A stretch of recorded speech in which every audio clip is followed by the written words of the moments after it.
ख़ास तौर पे ये जो ख़ानदान इस वक्त बरसर इक़्तिदार है या इससे पहले भी जो हुकूमतें आती रही, चाहे वो आमरीत का दौर था, जो भी था,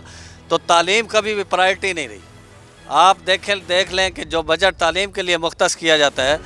वो जो कहत ज़्यादा ममालिक हैं, अफ्रीकन ममालिक हैं, उनसे भी कम इधर बजट रखा जाता है।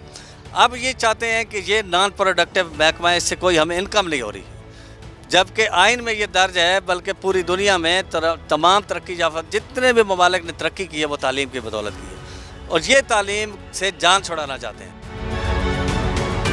17 नंबर 1998 के अखबारात उठा कर देख लें, इन दोनों भाइयों के ये बयान थे कि NGOs मुल्क और दीन की दुश्मन है, लिहाजा तलीमी अदारे इनके हवाले नहीं किए जाएंगे। आज जो कल NGOs मुल्क और दीन की दुश्मन थी, आज वो मुहिब वतन कैसे हो गई? मकसद इनका यह है कि ऐसा काम किया जाए जिससे इन्हें अरबों खरबों का कमीशन मिले, और वो ये सिर्फ अदारे हैं ताकि इनसे जान छुड़ाई जाए, जबकि आईन पाकिस्तान इस चीज़ का तहफ़्फ़ुज़ देती है कि इन तालीम और सेहत मुफ्त हो, और ये हमारे मुल्क में बदकिस्मती से दोनों ही महंगी हैं। तो हमारा यही मुतालबा है कि हम उनसे कुछ नहीं मांगते, जो हमारी पहले से मुराद है उन पर कांटा ना लगाया जाए। हम मुहिब वतन लोग हैं, वतन से मोहब्बत करते हैं, और ये लोग जो है मुल्क के भी दुश्मन हैं, दीन के भी दुश्मन हैं। हुकूमत का जो है ये फ़र्ज़ होता है कि वो रियासत की तालीम और सेहत का ख्याल रखे, लेकिन यहाँ उल्टा निज़ाम है।